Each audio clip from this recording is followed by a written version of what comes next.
everybody, and welcome back to the Chilluminati podcast, episode 158. I'm pretty sure it's an episode. Yeah, I already checked you right. Yep. Bang, bang, baby. As bang, bang. As always, I'm one of your hosts, Mike Martin, joined by the Bob Hope and Bing Crosby of LA. Oh, man. Alex and Jesse. All right, this is an easy one. Told me, yeah, this is an easy one. Alex is 100% the Bing Crosby. Absolutely. Yeah. I'll take Bob Hope. I'm already swinging my golf club on stage for 8 hours. He loves the troops. He loves the troops. He loves diamonds. This works. This is a good one this time around. Then. This one worked a little bit easier than the past couple. We're out of the cowboy era, so we're out of the cowboy era. Now we're into the like mid-century crooner era. Yeah. That's where we are for a little while. You know, expecting 6 more of these. Yeah. And then we'll move into, maybe we'll go to like early 2000s movies edition. The only movies I've ever seen. Well, what are we going to do after the second episode of that? That's true. That's fair. We all run out. I hate that I know exactly where this is going. It's like The Bug's Life and Ants of LA. I have seen both of those movies. I don't want to be Deep Impact and Armageddon of LA. Only saw Deep Impact, and I saw it in the movie theater with my family. Armageddon? Of the two, Armageddon's way better. What are you talking about? My family took us, the kids, to go see Deep Impact. I remember going to see that. I think they took you to the wrong one. Were they in theaters at the same time? I think they were. Did you cry? Really close. Yeah. Isn't it like a tragic? Don't they all die at the end? Yes, I vividly remember the final scene of them standing on the cliff, like hugging each other, crying. And then what's her face, Taleone or whatever her name was on the beach. Yeah. And they just get eviscerated. Yeah, that sucks. Yes. I was like, I was a kid. And I was like, oh, this is the waves hit them and they vanish, dude. It's like, what? They're gone. Does this help add layers to why I am the way that I am? 100%. It's all starting because you saw Deep Impact instead of Armageddon. That was your that's a Bernstein divergent moment. Guys, welcome back to an Alex episode. Did you know it's time for an Alex episode today? Today is the JFK episode 1. I hope that you look back on this and laugh at how long ago this was when we reached the end of this all.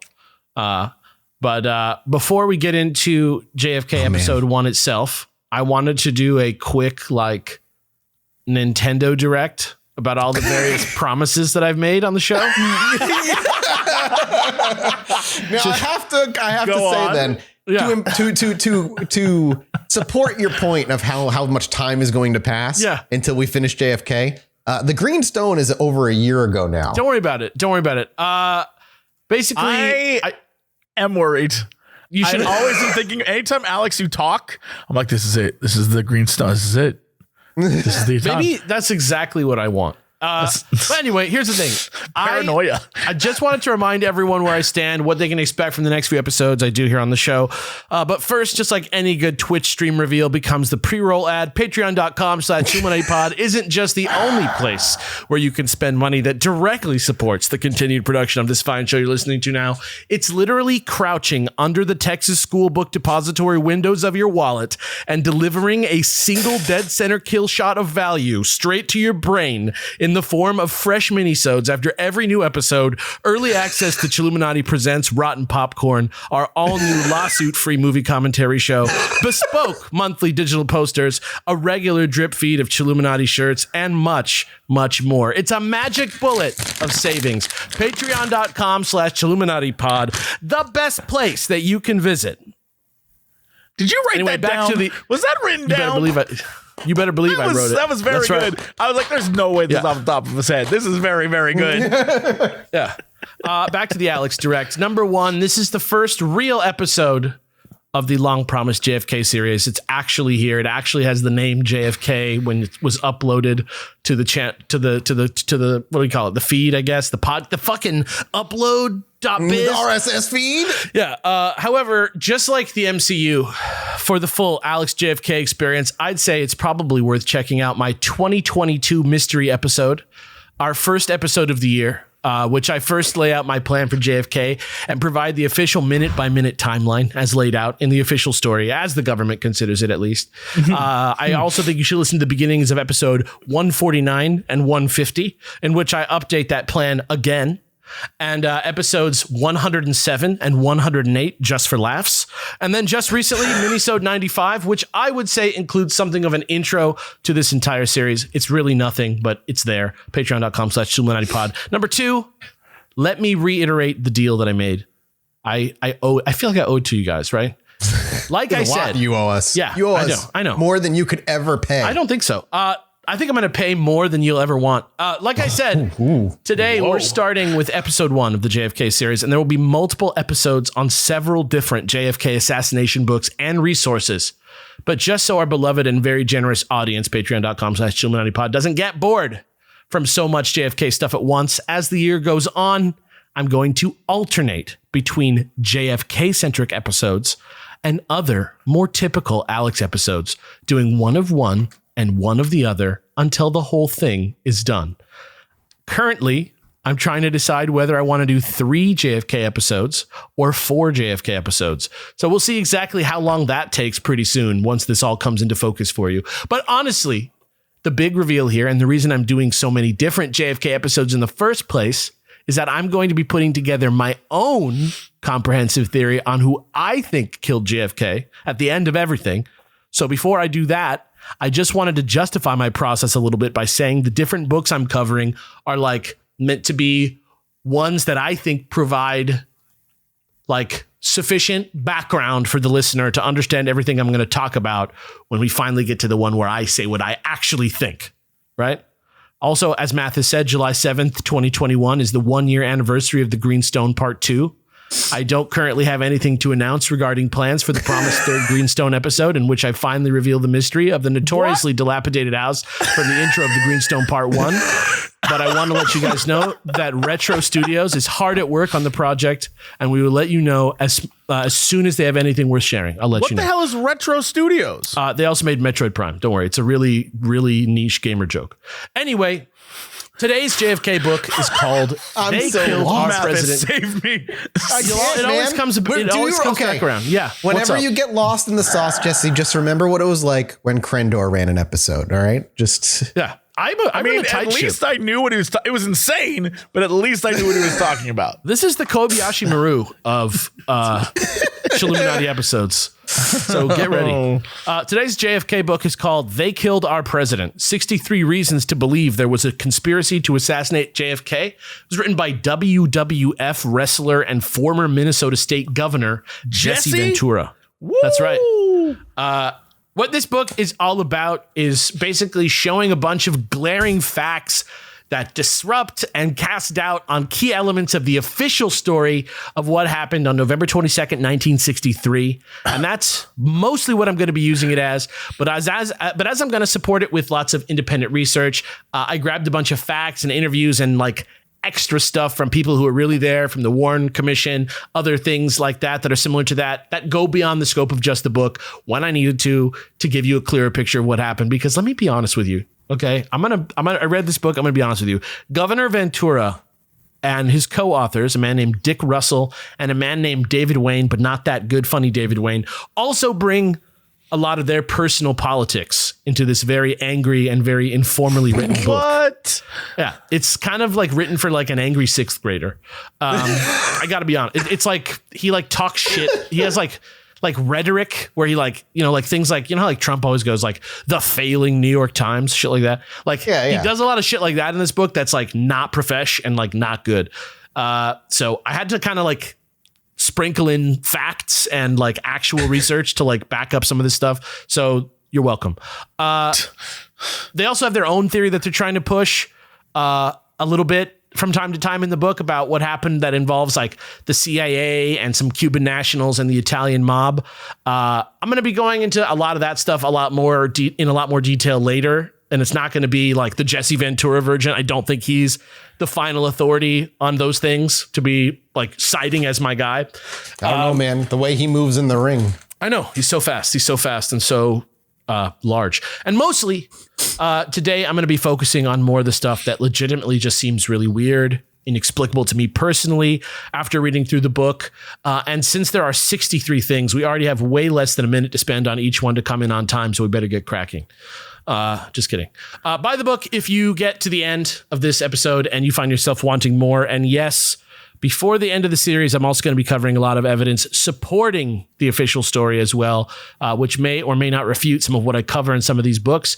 But I promise to try and take note of it. And if there's interest, I'll even start like an official leads and corrections thread on the subreddit where you guys can like give me links to stuff that you think might be helpful, or if you need to correct something that I said, let me know what you think on Twitter or on Reddit. And if people seem excited, I'll like actually do that.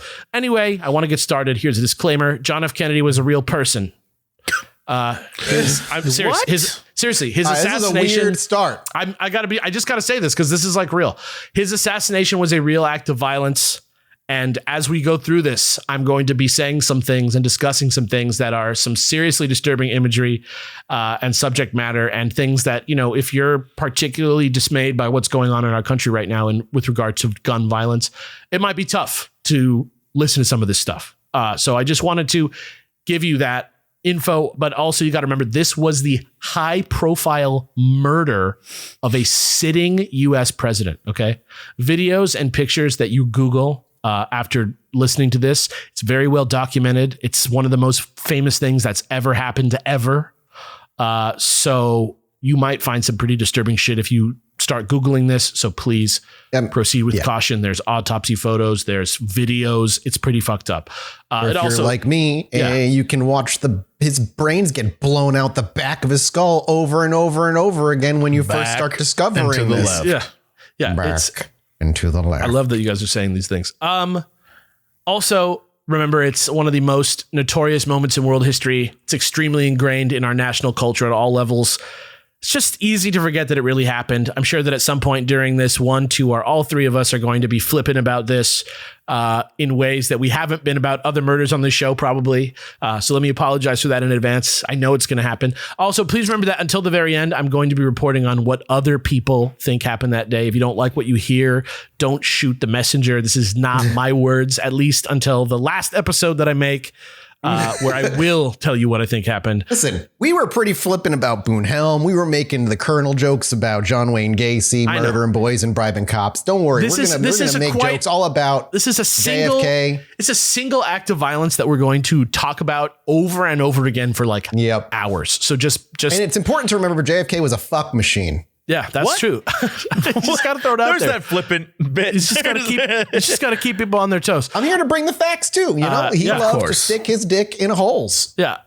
And also, I promise I'm going to do my best. I'm not an expert though. I'm just a funny person on the internet. So I'm probably going to mess up. I might even really mess up. So let me just apologize. And without any further ado, let's get on the road. Part 1 is called Exploding Head.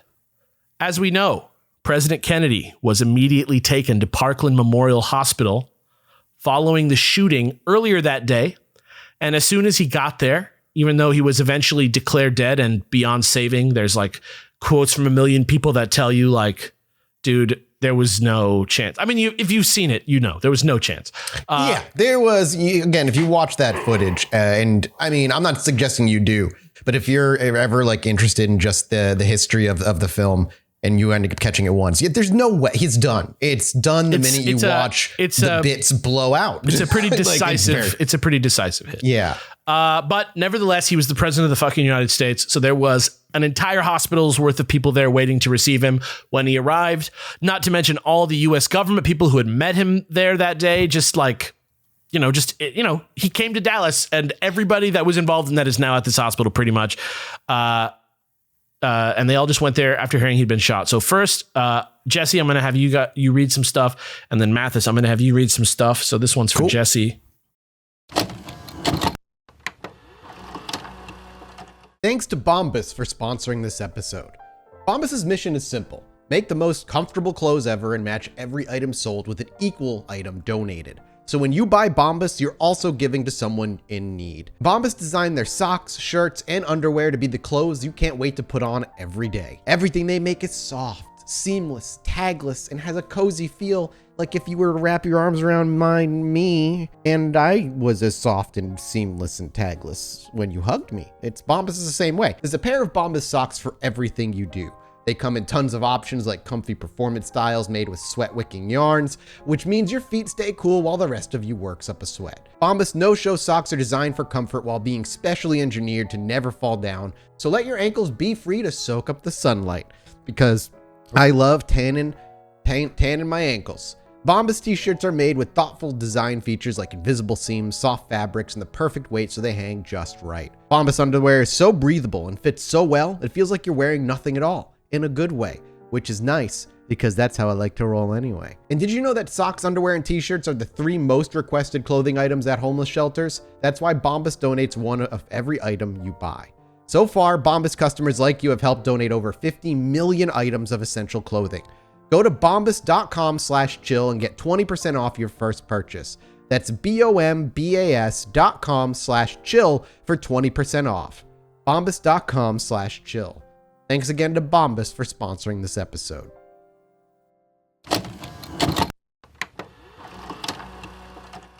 You would like me just to read the names on this list? Yep. Great.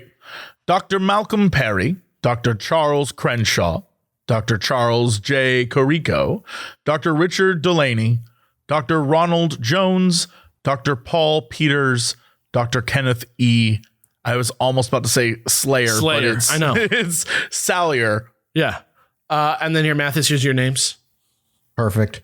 FBI agent Frank O'Neill, Secret Service Special Agent Clint Hill, Emergency Room Nurse Audrey Bell, radiographer Gerald Custer, Autopsy Technician Floyd Reeb, Autopsy Technician Paul O'Connor. Yeah. So these are all people that were there that day. But furthermore, this is also secretly a list of people that all said that when they saw President Kennedy's body that day, that there was actually a huge exit wound in the back of his head, which goes contrary to what most people would say.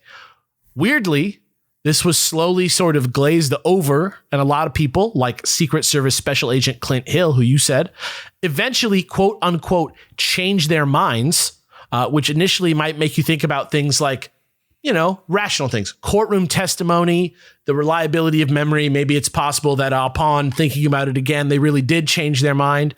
But now I'm going to give Mathis a quote to read from when Clint Hill was interviewed by the Warren Commission.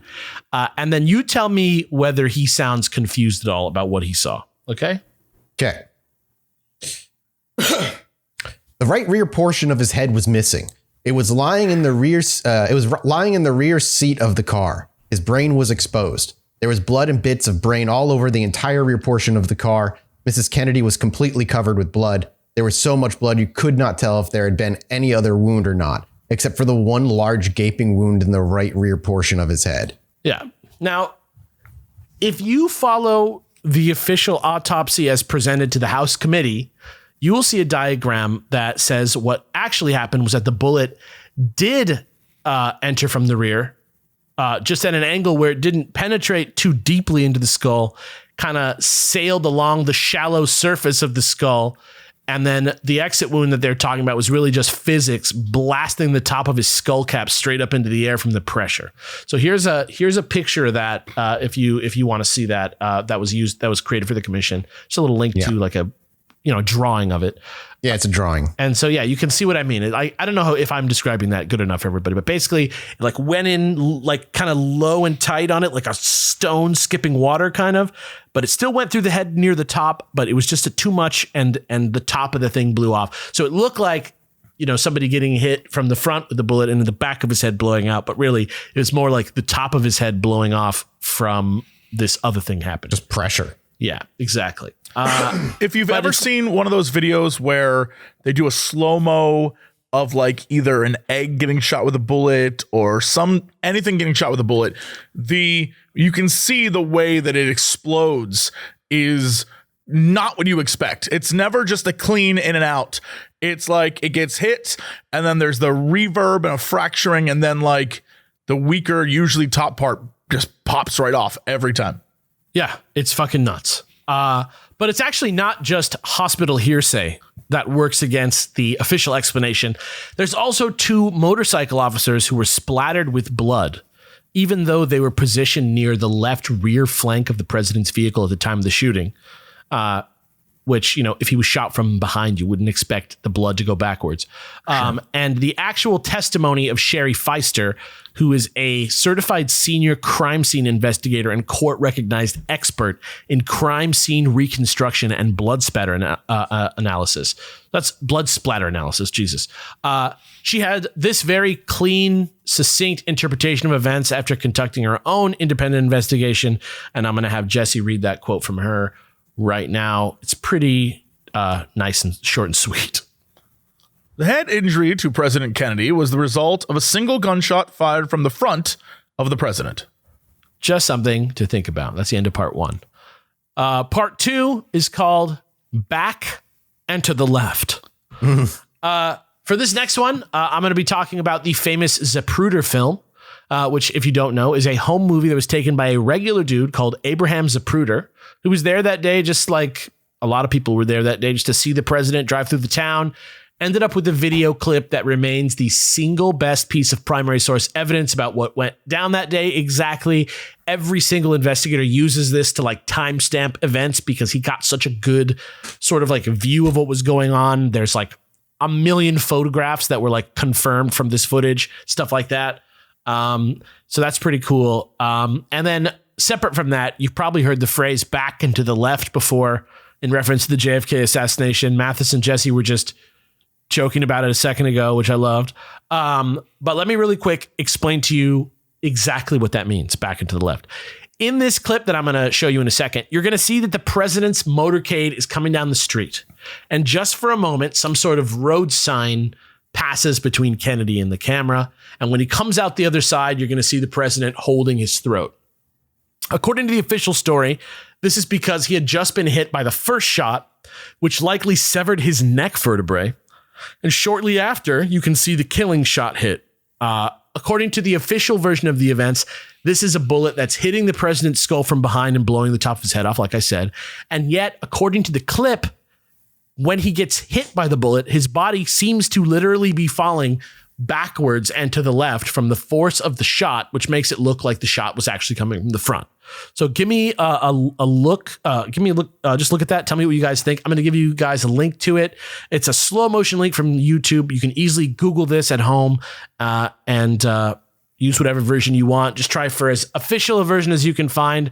It's kind of a snuff film, so it literally shows a man being shot and killed, so it gets taken down all the time. But this is a looping sort of. It's not looping. It's just you can see. It's just a sort of very, very slow-mo version of it. Yeah. And it's edited. So you can just see the exact part that I'm talking about. He goes behind the sign. When he comes out from behind the sign, he's been shot and then he gets shot again. You can kind of watch him go back to the left and tell me what you guys think. I don't know. I think he kind of does go back to the left, but it doesn't seem as forceful as it would if I don't know. I'm not going to weigh in too hard. It is questionable is what it is.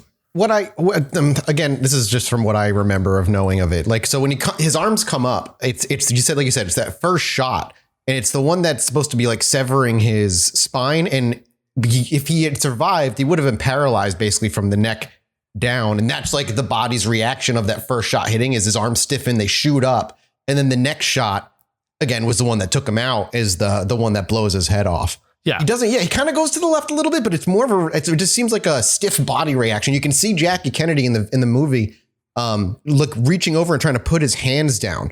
she's reaching over and on his elbow, come put those down. He's just stuck like that. Yeah. It's pretty, I mean, he wears a brace all the time. Yeah. He for had his whole back presidency. problems. He had this really bad pain all the time and stuff. And so there's some thought that maybe there was some sort of physics reaction from the bullet doing something to that harness and but yeah, back into the left is in reference to this moment from the Zapruder film. And also here's a quote from a book written by Craig Roberts, who was a former U.S. Marine Corps sniper with years of real combat experience, who also did his own independent investigation into the shooting. I'll have Mathis read this one for you. It's a little meaty. So there you go. Some of the supporters of the Warren Commission stated that the bullet came from the rear because the eruption of brain matter and blood came out of the front of the president's skull. I saw something else.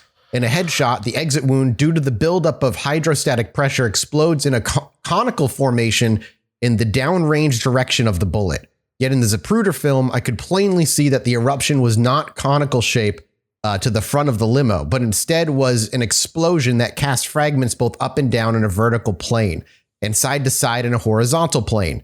There was only one explanation for this: an exploding or frangible bullet. Such a round explodes on impact in exactly the manner depicted in the film. Yeah. I'm not sure where those bullets would have come from, but I will tell you this much for sure. Mannlicher Carcano ammunition of the type used with Lee Harvey Oswald's 6.5 millimeter Carcano Model 38 infantry carbine is not frangible. Make of that what you will. This next section incorporates fact 3 and fact 4, and I have called it smoking grass. Okay. For this one, we're going to start with Jesse and Mathis reading a quick back and forth between an interviewer from the Warren Commission and Officer Clyde Haygood, who was another motorcycle cop who was flanking Kennedy's limousine that day. So I'm going to give you guys a little scene to read there. Okay. Let me scroll to the top here. Good. You ready? I'm ready. I'm ready to take this on. Scene. What did you do after you heard the sounds? I made the shift down to lower gear and went on the scene of the shooting. What do you mean by the scene of the shooting? I could see all these people laying on the ground there on Elm. Some of them were pointing back up the railroad yard, and a couple of people were headed back up that way, and I immediately tried to jump to the north curb there in the 400 block, which was too high for me to get over. What do you mean with your you mean your motorcycle? And I left my motor on the street and ran to the railroad yard. Did you see any people running away from there? No, they was all going to it. So, if you haven't guessed it yet, the area up near the railroad yard is also popularly known today as the Grassy Knoll, which is another term that has also sort of come to like describe the whole like American conspiracy theory like aesthetic that kind of spun out of JFK. Like you can almost call somebody like a grassy knoll type of guy and people will kind of know what you mean. It's kind of an important phrase, but here's a little background on why it's famous, what sort of doubt it might have cast on the story as people know it. And yeah, that's what it means. It's just this area that's lower and like off to the side. That's called the Grassy Knoll. That's like right there on Elm Street.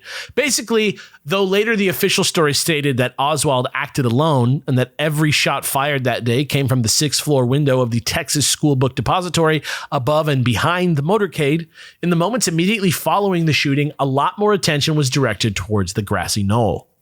When Special Agent in Charge Forrest Sorrells of the U.S. Secret Service Dallas District first heard gunshots from where he sat in the back seat next to the window, one car ahead of the president's limousine, he immediately looked towards the knoll, which was at the top of the terrace ahead of him and to the right, because that's where he heard multiple shots coming from.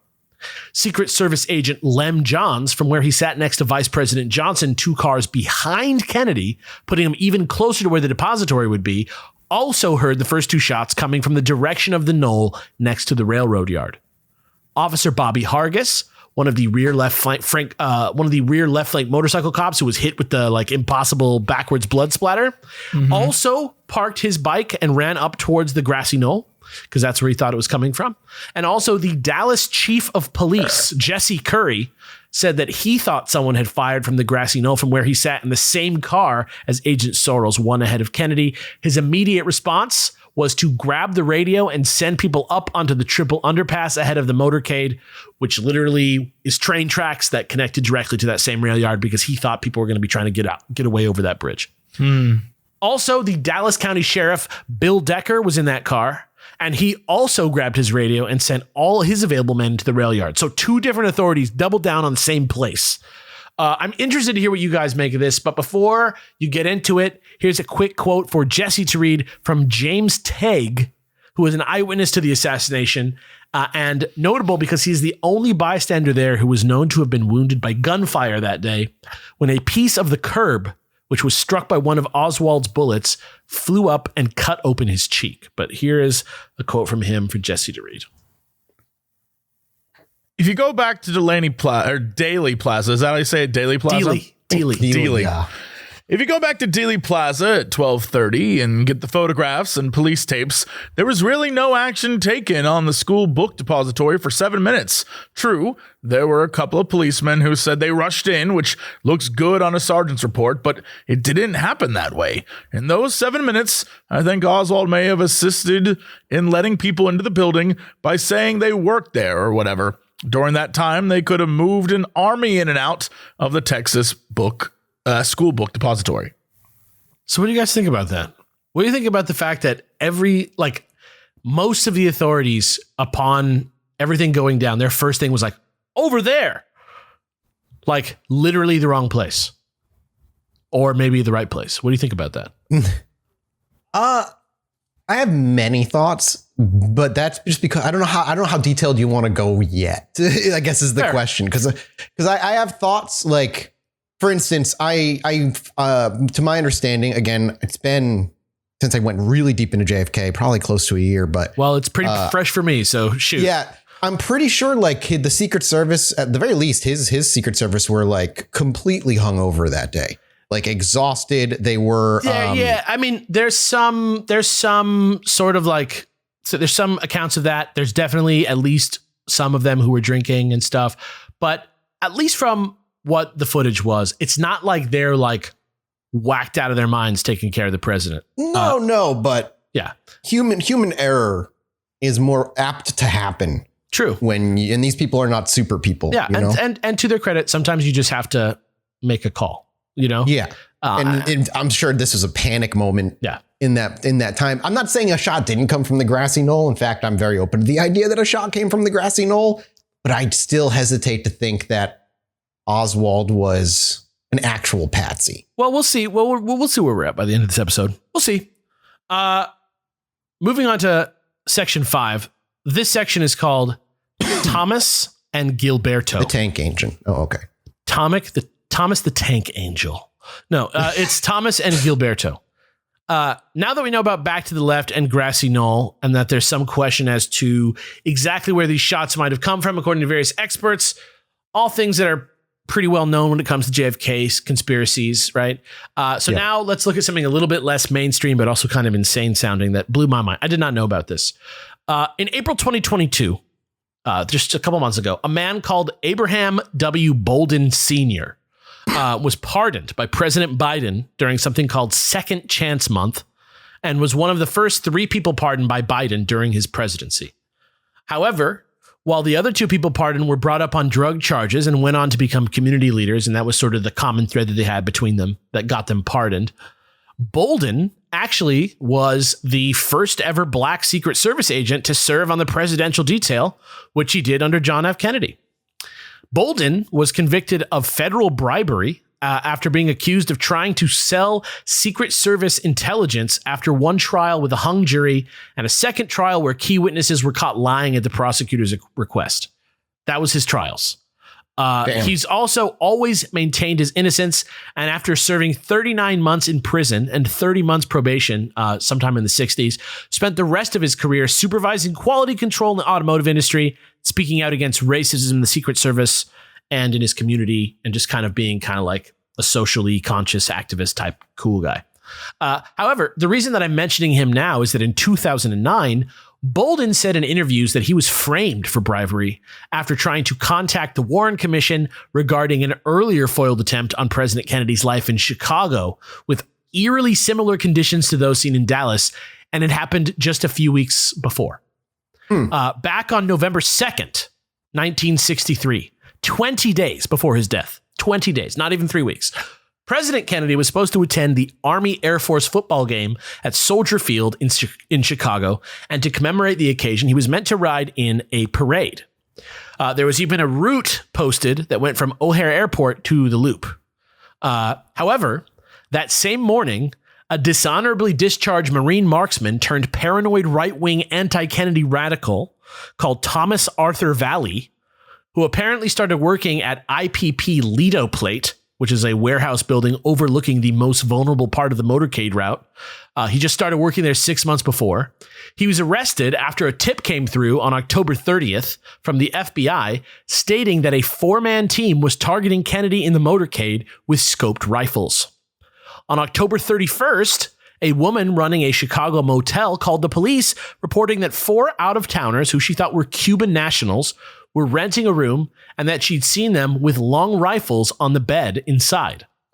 2 men were detained the next day on November 1st, and Valley was stopped at 9 a.m. on November 2nd, 2 hours before the fucking game, for forgetting to signal while making a turn in his car over near Wrigley Field. He had a knife on him. He had 750 rounds on him. They found 2 rifles and a handgun and 2,500 more rounds at his apartment nearby. And mysteriously, according to Bolden, the maybe Cuban guys from the motel were released without anyone keeping a record or following up on them or anything, and all records pertaining to the Chicago assassination plot were deliberately destroyed in 1995 after they were requested by the Assassination Records Review Board. However, while that does sound pretty convenient now, that's probably because you don't know enough about Valley. Just like Lee Harvey Oswald, Thomas Arthur Valley also had 3 names. Just kidding.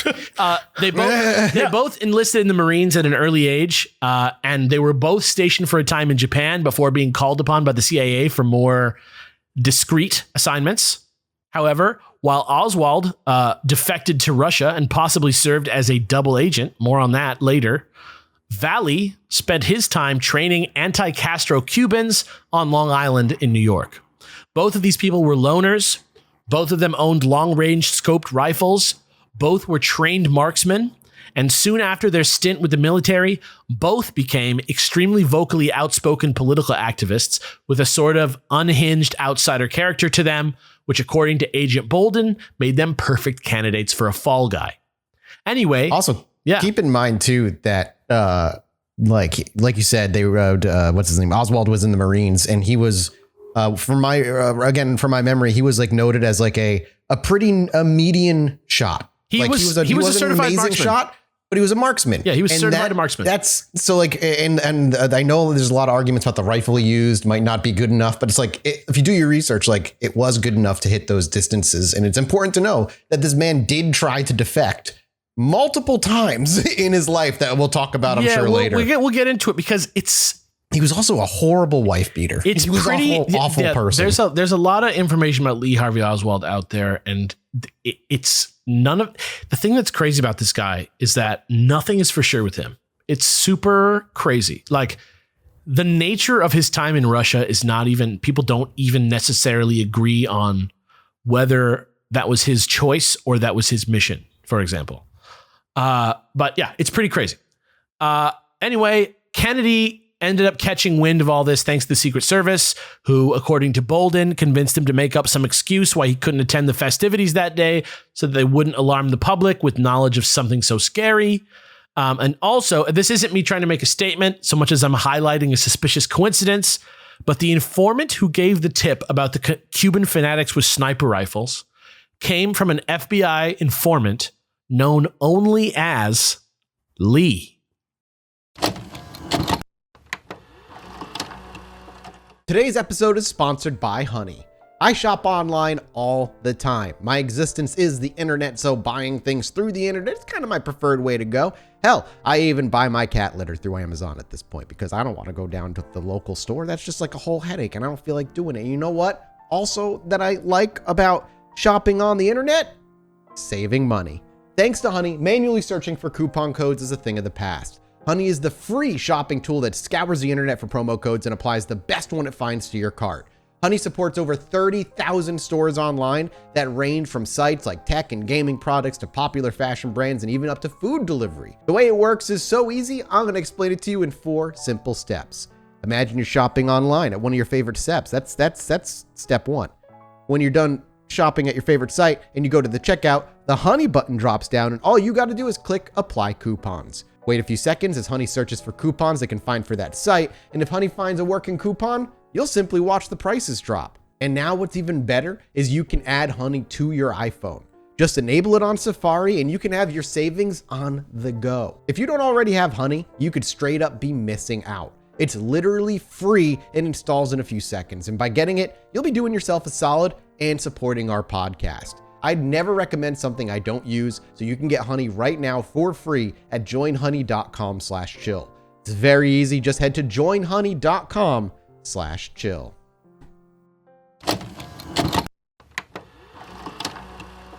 But spooky as all that sounds, is it really possible that some force, possibly within the US government, or at least working alongside it, had tried to kill the president using almost the exact same playbook 3 weeks earlier? Well, I might say it's a stretch, except that apparently the exact same thing happened again in Tampa, Florida, 2.5 weeks later.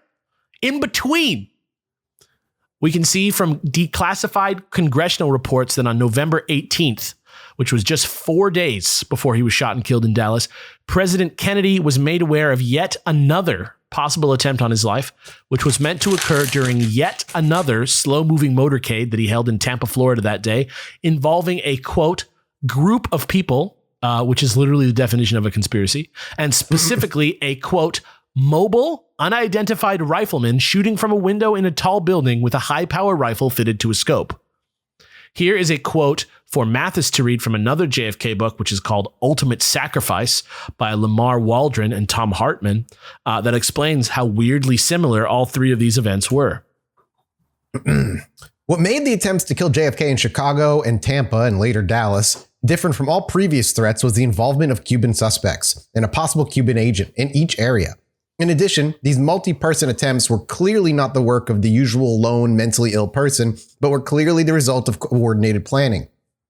In both the Tampa and Dallas attempts, officials sought a young man in his early 20s, white and slender build, who had been in recent contact with a small pro-Castro group called the Fair Play for Cuba Committee. In Dallas, that was Lee Harvey Oswald, but the Tampa person of interest was Gilberto Policarpo Lopez, who, like Oswald, was a former defector. So 3 guys, all kind of the same guy, 3 different cities, the same plan, 3 different times.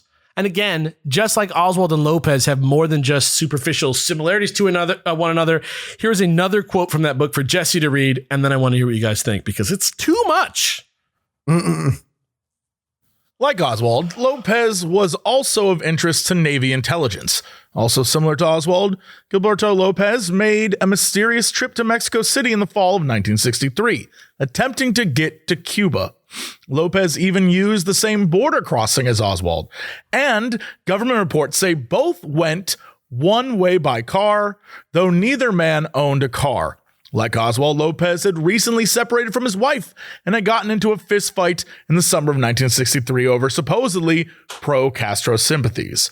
Declassified Warren Commission and CIA documents confirm that Lopez, whose movements parallel Oswald in so many ways in 1963, was on a secret mission, in quotes, for the U.S. involving Cuba, an operation so secret that the CIA felt that protecting it was considered more important than thoroughly investigating the JFK assassination.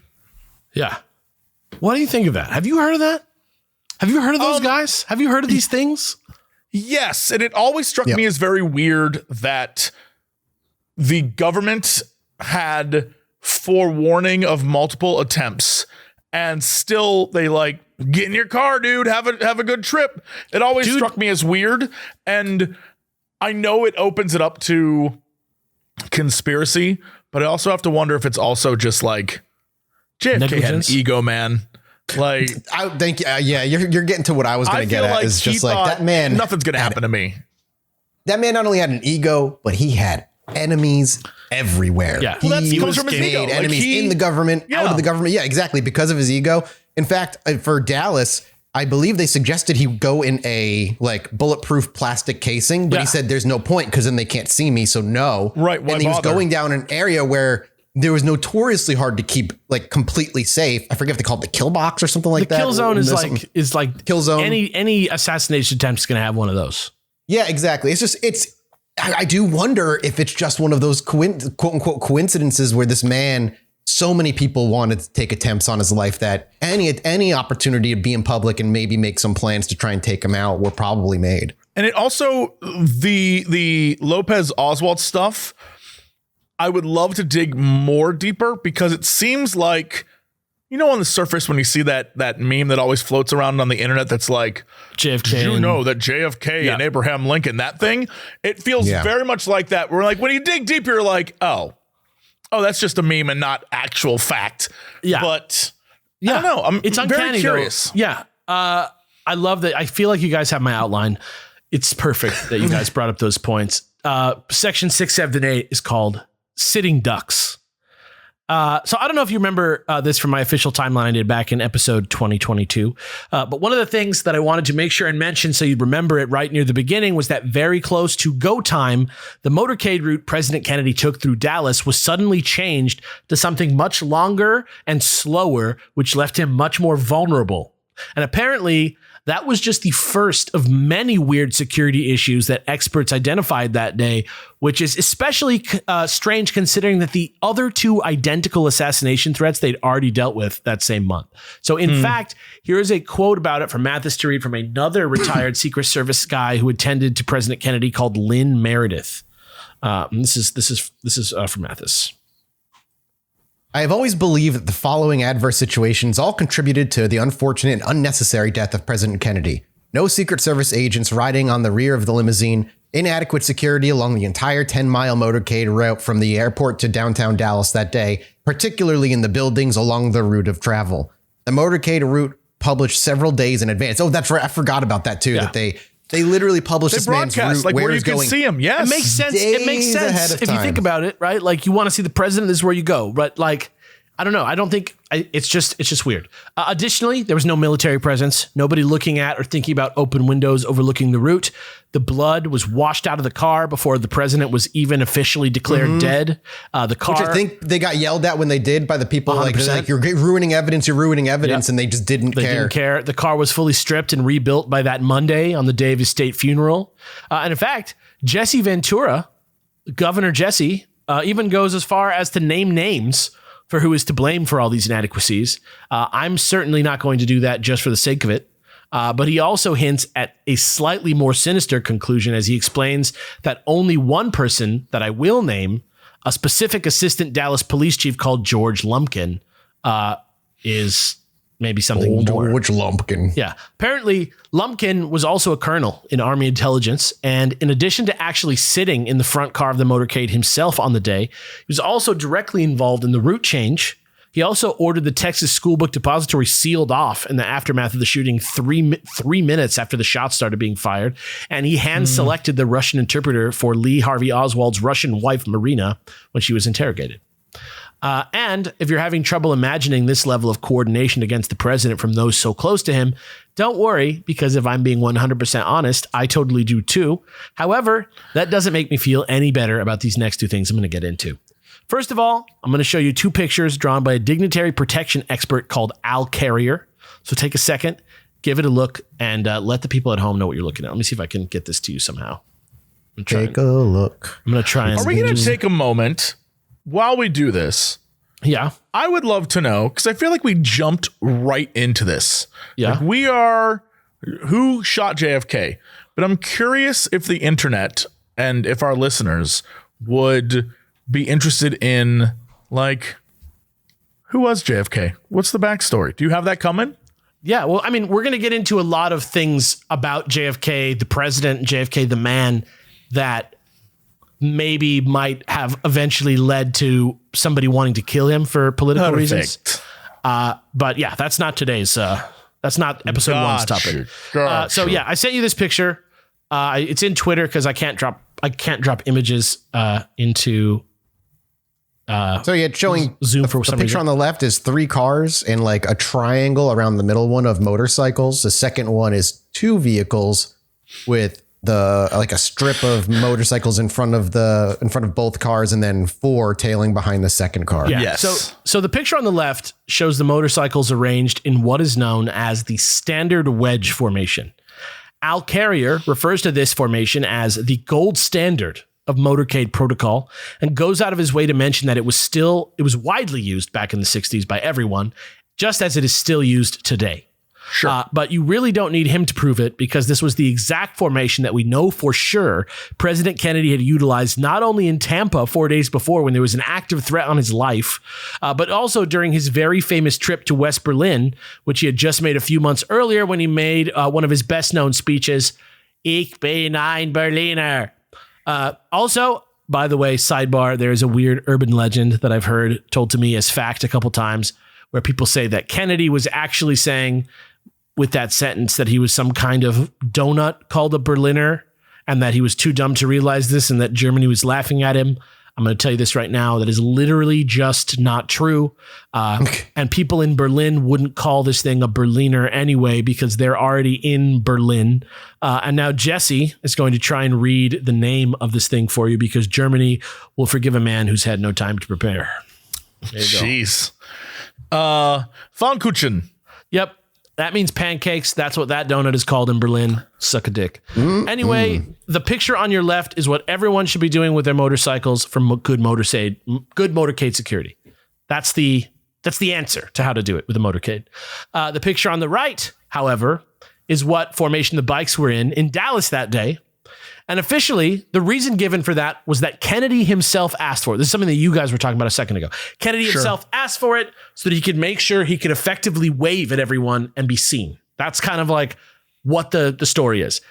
In contrast to that, though, Vince Palomera, a civilian Secret Service expert whose research has been stored in the National Archives, the John F. Kennedy Presidential Library, the Harvard Library, and the Assassination Archives and Research Center, interviewed dozens of Secret Service agents who were there in Dallas that day. And I'm going to have Mathis read a quote from him about how likely that version of events sounds. Here we go.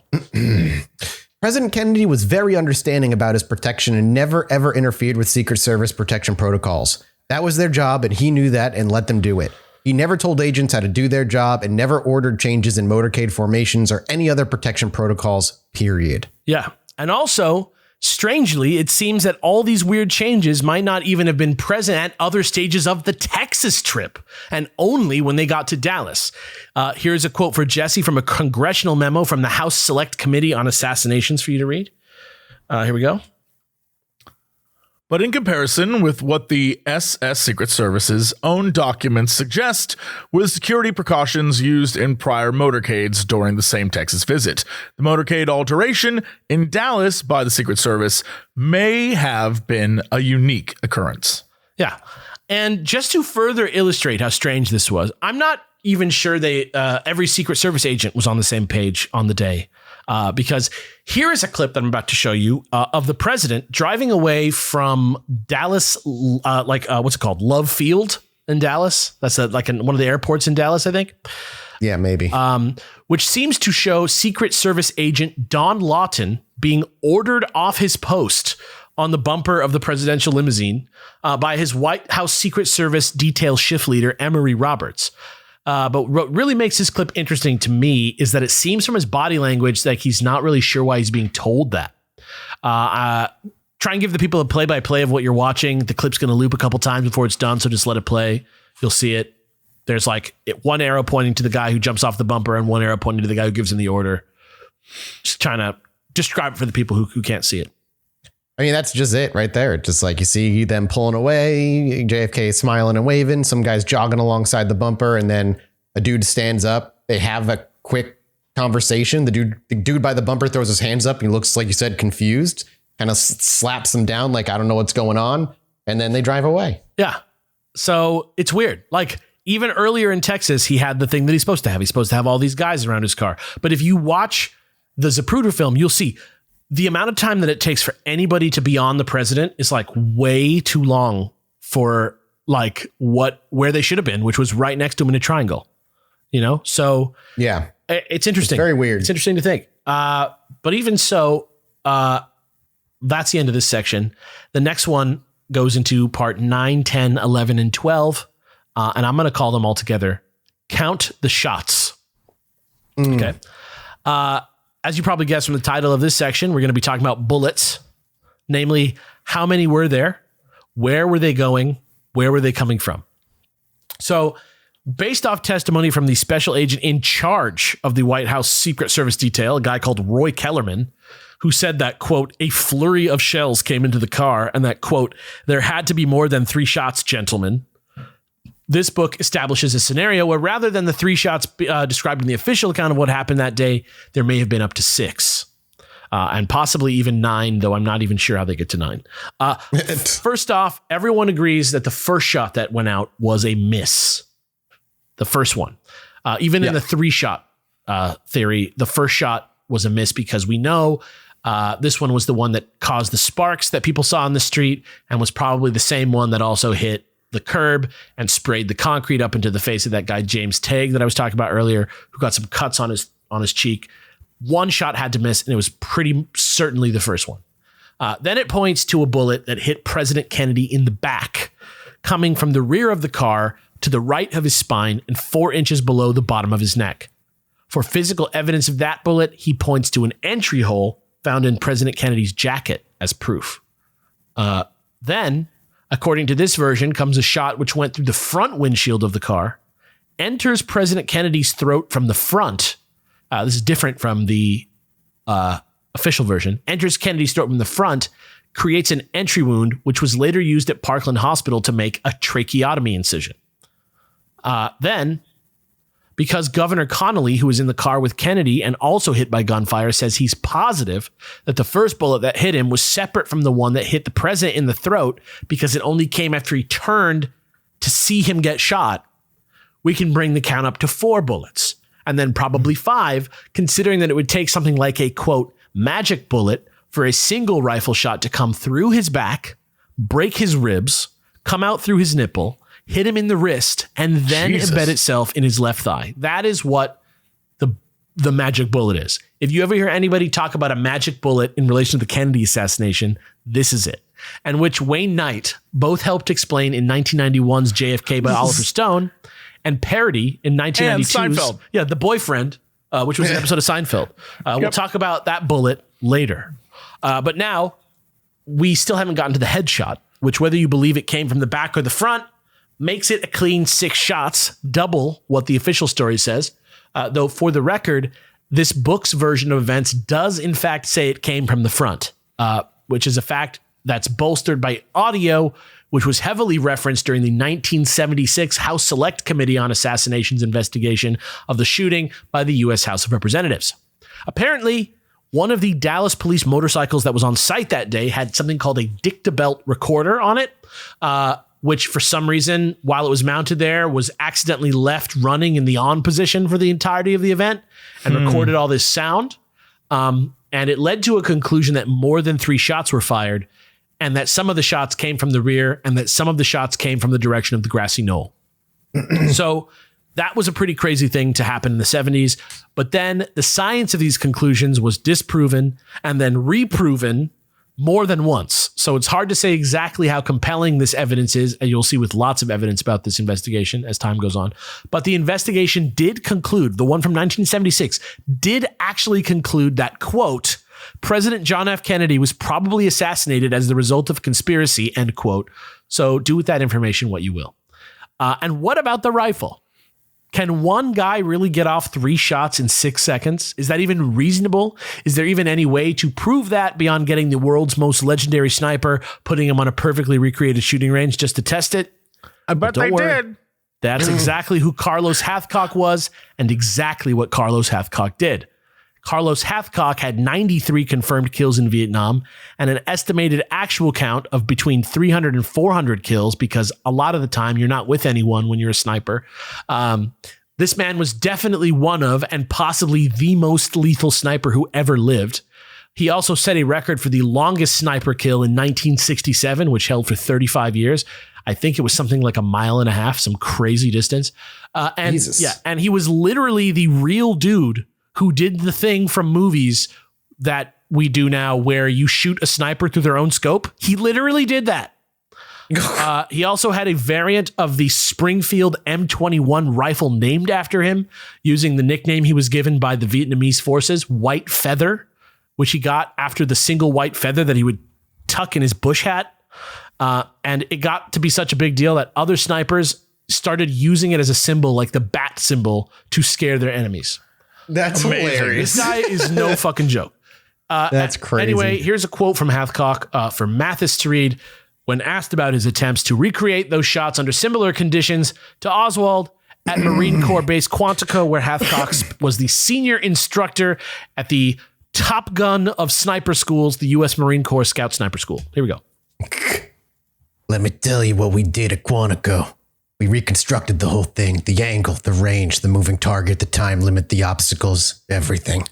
I don't know how many times we tried it, but we couldn't duplicate what the Warren Commission said Oswald did. Now, if I can't do it, how in the world could a guy who was non-qualify? Gotcha. Who was a non-qual on the rifle range and later only qualified marksman do it? Sorry. Yeah. Oswald did not. Oswald was a non-qual, and then he eventually came back and got marksman, which to the most lethal sniper in the world is baby stuff. Thanks to Talkspace for sponsoring today's episode. Using Talkspace feels a little like having a therapist in your pocket. That's why being able to reach out to my therapist or psychiatrist anytime from anywhere makes taking care of my mental health super easy. I'm more relaxed when I'm traveling, knowing if I need to talk to my therapist, I can just send a message from wherever I am. Working through things in therapy can be tough, but connecting to my therapist isn't. Therapy is something that I have been a champion for so long now, and surprise, that isn't changing here. And Talkspace is a great way to get the help that you need. I wholeheartedly recommend Talkspace for therapy, and you can sign up online and start therapy the same day as you sign up. You can text, video, or send voice messages to your licensed therapist, so it's incredibly convenient to have virtual sessions from the comfort of your own home. Talkspace is also just a fraction of the cost of in-person therapy. Instead of waiting for an appointment, you can send unlimited messages to your therapist 24/7, and they'll just engage with you daily, 5 days a week. Most importantly for me, Talkspace is secure and private, using the latest end-to-end bank-grade encryption technology to store client information and complying with the latest HIPAA regulations. As a listener of this podcast, you're going to get $100 off your first month with Talkspace. To match with a licensed therapist today, go to Talkspace.com. Make sure to use code CHILL to get your $100 off your first month and show the support for our show. That's code CHILL at Talkspace.com.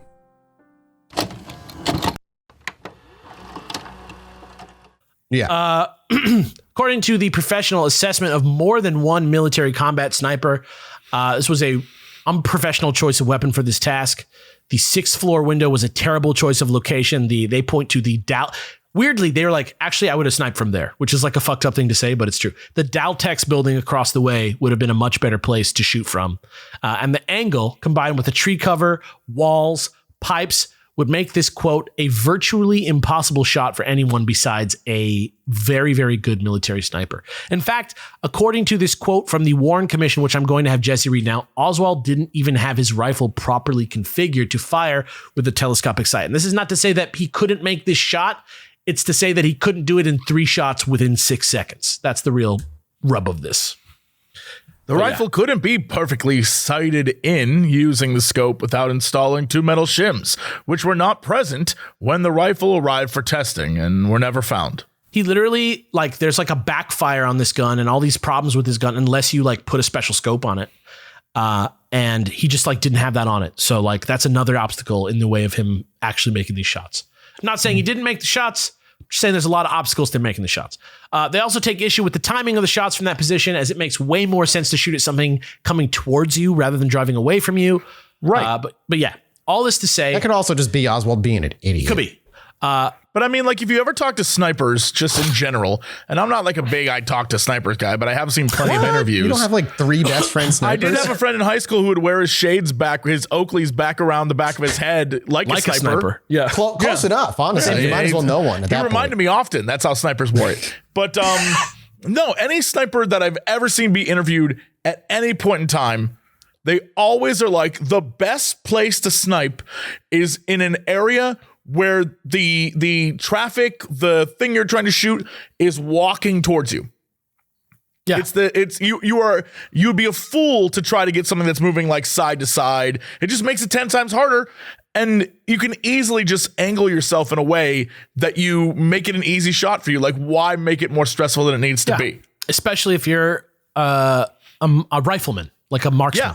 At the same time, to be devil's advocate in terms of like why Oswald would choose there, he fucking worked there. So it was just an easy place for him to be able to easily bring his rifle for through. how long? Oh God, a couple months? That's what I'm saying. 6 months? Like, not long. About as long as that other guy. About as long as that other guy in Chicago. But yeah, all this to say, if the official story is that Oswald was the lone shooter and that he acted by himself, there is at least some genuine doubt cast on that premise by many legit people who have investigated it to the extent that it's worth mentioning in this conversation. Section 13 and 14 is called Count the Rifles. Another big problem the average person has with this case is that because Oswald happened to be killed on live television shortly after his arrest and everything felt like pretty wrapped up and done with at that point, nobody ever really considers the fact that even if we do subscribe to the idea that this whole thing was carried out by one guy, we don't really have a good way of proving for sure that Lee Harvey Oswald was the one who actually did it. It's all hearsay. Like there's no proof that he fired the gun, for example, right? As a matter of fact, here's a quote from Dallas Police Chief Jesse Curry, again for Mathis to read, which lays it out pretty plain and simple here. But bingo, there we go. We don't have any proof that Oswald fired the rifle and never did. Nobody's yet been able to put him in that building with a gun in his hand. Exactly. And in fact, there was another investigation by a firearms and ballistic expert who I'll mention for the sake of impartiality actually supports the magic bullet theory, believes that it is true. A guy called Howard Donahue, who you might know of, Mathis. He's kind of in some of the books that you maybe were talking about when you were talking about your theory about this. He gives a whole list of reasons it couldn't have been Oswald up in that window. Some of the stuff he covered, we've already gotten into, like how it's a really stupid, tough shot. The angles are very extreme. President Kennedy's head wound looked more like the result of a hit from high velocity frangible ammo, that type of stuff. But he also brings up some points we haven't really touched on yet, which I'll get into right now. Number one, the width of the rear head wound, according to chief autopsist, which is a word, Dr. James Humes, was supposedly the entry point for a 6.5 millimeter Carcano billet. That hole was only 6 millimeters wide. It was smaller than the width of the bullet, which doesn't really bode well. Also, no traces of blood or tissue were found, not even in the smallest grooves, on fragments of this bullet, even though it supposedly passed through Kennedy's skull and brain matter. No tissue, no blood found on the bullet at all. And one of these fragments, which was found deposited on the outer table of his skull on the back of his head, had not only never been known to have deposited that sort of fragment on that part of a skull that it had passed through ever before in forensic science, but also did not appear to be from the same sort of Mannlicher Carcano ammunition that Oswald was said to have used. So not only was it like dry and weird, it didn't even really seem to be from the same type of bullet. Pretty crazy. Secondly, there were even more audio anomalies that supported an alternate timeline of events, such as Agent Kellerman, who I mentioned before, being sure that he heard Kennedy say that he'd been shot way before Governor Connolly was hit, which is something I kind of talked about briefly, or the fact that many witnesses reported hearing 2 of the 3 supposed shots in extremely rapid succession, which would have been impossible on Oswald's old-fashioned like bolt-action Carcano rifle. In fact, I have some quotes for you boys to read about these shots. First one comes from Agent Kellerman and is for Jesse to read. There you go. Let me give you an illustration. You have heard the sound barrier of a plane breaking the sound barrier, bang, bang. That is it. It was like a double bang, bang, bang. Yeah. And next for Mathis is one from another Secret Service agent, a guy named George Hickey. Here you go. At the moment he was almost sitting erect, I heard 2 reports, which I thought were shots, and that appeared to me completely different in sound than the first report, and were in such rapid succession that there seemed to be practically no time element between them. Yep, exactly. And finally, one more for Jesse from SM Holland, who was a civilian who was watching the scene from above on the overpass ahead of the motorcade and said he actually heard 4 shots and that the last 2 were close together but were from different sources. Here you go. Well, it would be like if you're firing a .38 pistol right beside a shotgun or a .45 right beside a shotgun. The third shot was not so loud. Yeah. So he's saying one was very quiet and weak, and one was like, kaboosh. Not to mention, if you remember from the timeline, I said that Oswald walked into work that day with a big paper bag under his arm that he said held curtain rods. Don't worry, just bring curtain rods into the book repository. Yeah. It's got a hang. I got a hang curtain 6 floors up. I'll see you in a little bit. The reason that I said this was because that paper bag was corroborated by 2 witnesses. Linnie Mae Rindle, who saw Oswald at her house that morning hanging out with the other witness, her brother, Buell Wesley Frazier, who worked with Oswald at the school book depository and drove him to work. Frazier said that the day before, he'd given him a ride out to where Oswald's wife and kid lived in Irving to collect some curtain rods. Because Oswald kind of like lived in town for work and then would like go out to be with his family. So he got a ride there from Frazier the day before to get some curtain rods. And the next day when he saw him at work with the bag, which was about 2 feet long and 6 inches wide, that's what Oswald said was in it. He said curtain rods were in there. For some reason, the book goes into some weird thing about how it would be hard for Jesse Ventura to stick the gun up into his armpit while resting the other end of the gun in his palm. I don't really know what the fuck he was talking about. It doesn't make any sense. But I still thought it was interesting because the size of the bag seems way too small for even a disassembled version of the rifle. Oswald denies bringing anything to work with him at all besides maybe his lunch that day. And Warren Commission Exhibit 142, which is supposedly a brown paper bag that they found up near the window that Oswald was meant to have shot from, is a much bigger bag and looks to be more than double the size of the one that Frazier said he saw in the car that had the curtain rods in it. So what do you think about that? Could Frazier have just been wrong in his prediction? Could how the bag big itself the bag have been was? folded? Like, I want to go back to that double shot thing for a sec. Yeah. Did anyone try to like reverb / echo? Yeah, in a corridor of like, if you're saying there was one shot and another shot that sounded quieter than the first shot, like, could that not have, if it was bang, bang, could it not have been the like sound wave ripple off the glass of surrounding buildings? I think it could have been. I think it would be pretty clear whether something was 2 gunshots or an echo, especially when the first one especially when the first one is the quiet one and the second one is the loud one. You know what I mean? I am not, like, my personal theory is I think Save it, server. Right. I think it makes sense that there may have been shots from different places. Yes. I know what you're referencing, and it's the same ballistic expert that I'm talking about right now, who weighed in on that theory. But that's that. Now we're going to go to number 15, which is called Prayer Man and the Coke Machine. Yep. That's not the only major inconsistency about what went down in that school book depository that day. And crazily enough, the most convincing one has a lot to do with a Coca-Cola machine. President Kennedy was meant to have passed into the kill zone, the kill box, at around 12:25 p.m. on November 22nd, as his first appointment of the day was sent for just 5 minutes later at 12:35 minutes up the road. So we know for sure what time he was supposed to be there was 12:25. But the motorcade did not enter Dealey Plaza until 12:29. And according to agents Kellerman and Greer, and corroborated by a logged radio call that they made right at that moment, the president was suddenly shot somewhere within the minute of 12:30 p.m. right on the dot. They called it out by looking at their watch immediately after it happened and called it in right then.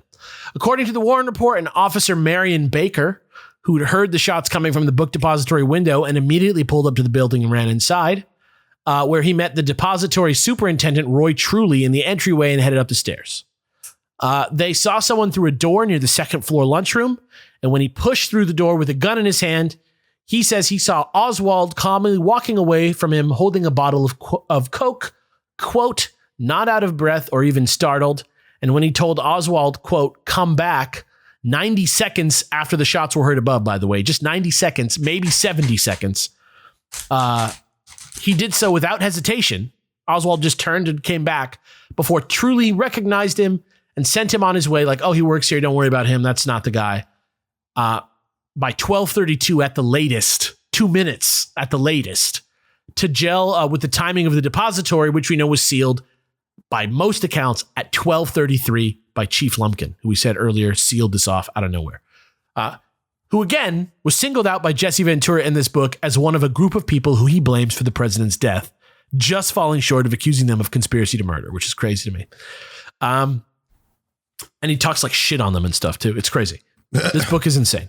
According to you can't keep the wrestler inside him. It's nuts. According to Oswald's version of the events, where he didn't just kill the president of the United States and was just a normal dude going to work that day, like a normal person, he told the FBI that he went for lunch right at noon, had lunch for a while, then went up to the second floor to grab a Coke from the machine, came back downstairs, saw the president pass by while he was on the first floor, started to head outside to watch the parade, where he ran into Officer Baker and Superintendent Truly in the hallway on the first floor before calmly showing a panicked, quote, Secret Service agent where the phones were before walking out himself.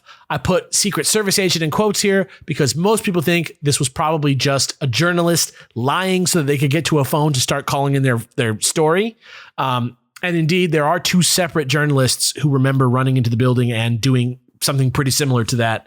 Except they probably omitted the part where they lied about being a government agent to the FBI.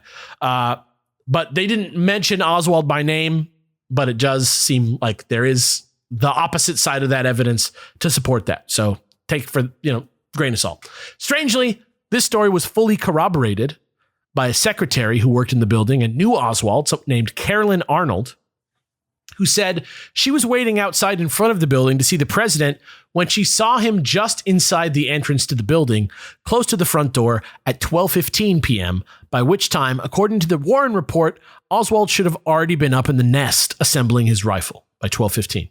However, even if Kennedy did pass into the kill zone like he was supposed to at 12:25 rather than 12:30, it is possible that Oswald could have still made it up there, taken the shots if he was on the first floor at 12:15, but then it starts to get muddy there, because then could he have really completely hidden the gun in a way where they didn't find it for almost an hour, then made it all the way back down to a minimum of 4 floors, possibly even 6 floors, to have that run in with Officer Baker less than 2 minutes after firing the shots? And then what about the fact that later Carolyn Arnold said that she actually left at 12:25, not 12:15, and that she definitely saw Oswald in the second floor lunchroom and not down near the door like she said the first time? And what about the fact that this revised timeline is actually corroborated by 2 other depository employees, James Jr. Jarman and Harold Norman, who also said that they saw Oswald downstairs between 12:20 and 12:25? And if Oswald wasn't there between 12:20 and 12:25, why does Oswald's testimony also have himself saying that he saw those guys at that time? And what about the fact that Officer Baker's first version of his statement, where he meets Oswald in the hallway like that, places him on the 3rd or 4th floor rather than the 2nd floor? And why would he have described the man that he ran into as 6 years older than Oswald really was? He said the guy was 30 when when Oswald was 24, and 30 pounds heavier than Oswald was. And why did he refer to Oswald as a man when he was sitting there writing this version of events, this police officer the first time? He was literally stuck in a room where between him and the door was cops literally interrogating Lee Harvey Oswald in the room with him. And he was like focused. He was like super focused on it because he couldn't get out of the room, because he was like, there was like a 12-hour interrogation that went on with Oswald, and he was literally like stuck next to him in the room writing his little account of meeting this dude. So even though the dude is sitting in the room, he doesn't mention Oswald by name, gives a wrong description of how he looks the first time that he writes that account of meeting this guy in the hallway. Pretty weird stuff. I've got the quote from him right here if you want to read it, Mathis, just to tell me if this sounds... imagine that while he's writing this down, Lee Harvey Oswald is literally like in the room with him. Just getting interrogated, and he's like, I don't know why I'm here. I didn't kill no president. Yeah. I jumped off my motor and ran inside the building. As I entered the door, I saw several people standing around. I asked these people where the stairs were. A man stepped forward and stated he was the building manager and that he would show me where the stairs were. As we reached the 3rd or 4th floor, I saw a man walking away from the stairway. I called to the man, and he turned around and came back toward me. The manager said, I know that man, he works here. I then turned the man loose and went on up to the top floor. The man I saw was a white man, approximately 30, 5'9", in height, 165 pounds. dark hair, and wearing a light brown jacket. Yeah, that's the testimony. And so there's even this possibility that Oswald told the story of running into the quote unquote Secret Service agent, and this guy told the story of running into this guy in the stairway. And then eventually the people questioning them conflated the stories and convinced the guy that he ran into Oswald in the hallway. Nobody knows. Nobody knows. That's what's so frustrating. That's what makes JFK, the JFK assassination, so frustrating and so fascinating, is that it's nearly mishandled on every level and every step of the way. Something was fucked up. Somebody didn't do something wrong. Evidence was removed. The stories are conflated. And so and because the government refuses to publish everything that needs to be published and keeps a lot of shit secret, we're still left grasping for straws this far along. Yeah. Honestly, the timeline of what went down in the book depository from noon to 12:33 p.m. is just like so crazy that it's not even worth trying to pin one true series of events down until I just say what I think. Yeah. So for now, let's all just agree that there's a lot about it to doubt and a lot more to look into later, specifically 100%. With that. And finally, before we wrap up this section, just to sort of drive home the level of real doubt that there is around this, I just wanted to show you one last thing. Tell me what you guys think. 10 days after the shooting, a Dallas-based Associated Press photographer called Ike Altgens, who happened to be present and taking pictures of the motorcade that day, became aware that a specific photograph that he'd taken, which can be confirmed, cross-checked by the Zapruder film, to have actually been taken within moments of Kennedy being shot in the head. It's a picture that happened at that. And amazingly, it actually appears to show Lee Harvey Oswald standing outside on the steps of the school book depository at the moment that the president's being shot. So just so you know I'm not bullshitting, first, here is a link to the picture of Oswald that they have on Wikipedia. I'm sure you've seen this picture of him before. This is the one. There he is, him and his cleft chin. Yeah, he's got such a look, right? It's like so weird that we all know what he looks like. He belongs squarely in his time era. 100%. And then here is a picture of Altgens, like the most highly enhanced picture of that there is. This is highly enhanced. Do you have an original as well? I'm ready for this. It's just really small. But gotcha. On Twitter, I sent you guys the Altgens photo. He is man F in the photo. Yeah. Yeah, man, that looks like, I don't know. I think I've seen this. It's been a while. I mean, here's the thing. He certainly has the build and he has the big dopey ears. The head shape, it's all there. He looks balder though. He does look balder. He also older. Has the look, and I'm going to be real honest, of like every thin white dude who was ever photographed in the 1960s. Yeah, exactly. And if you consider that he was, according to that Secret Service agent who got framed for bribery or whatever, that like that's exactly why they were looking for guys like this. It makes sense, right? Eventually, it was agreed that this man was not Oswald, but rather another dude who worked at the school book depository and looked exactly like Oswald, called Billy Lovelady. And here's a page of my god, that's a great name. Here's a picture. Here's like a page of info about him with some mugshots and stuff, and so you can see he's like bizarro Oswald. It's fucking crazy. Here's the thing: when you see Billy Lovelady, and then you see that photo that you sent us, it very clearly is him. Once you see the way his shot, is like, oh, that guy is that dude. From the photo. It's also just freaky how much this dude looks like Oswald, though, like in like a melted clay model way. Yeah, again, it was a style of the time. I love, again, that man's last name. You know, he'll give you the best 30 minutes of your life, and then you'll never see him again. What? Yeah, exactly. Billy Lovelady is not a 30-minute man. Billy Lovelady is an all-night. No, I think you give yourself the last name Lovelady because you need to compensate for the short amount of time. I think he was born into it. Is that why your name's Jesse Cox? Just like someone who'd be named Smith or someone who'd be named, I don't know, Farmer. It's your job. It was my family's job for generations. We know what we're doing. I love that. We know what we're doing. And with that, we come to the end of the first part of the first episode in my fairly ongoing series about the assassination of our 35th president. And I'll be back next time with even more of episode 1 and even more reasons why the official story doesn't make sense next time on patreon.com/ChilluminatiPod and everywhere else podcasts are available. But before I go, I want to ask, where are your guys' heads at right now? Like, how much of this is new information? How much of this is a rehash? Do you genuinely think that Oswald was acting alone and that that's like a feasible thing that happened here?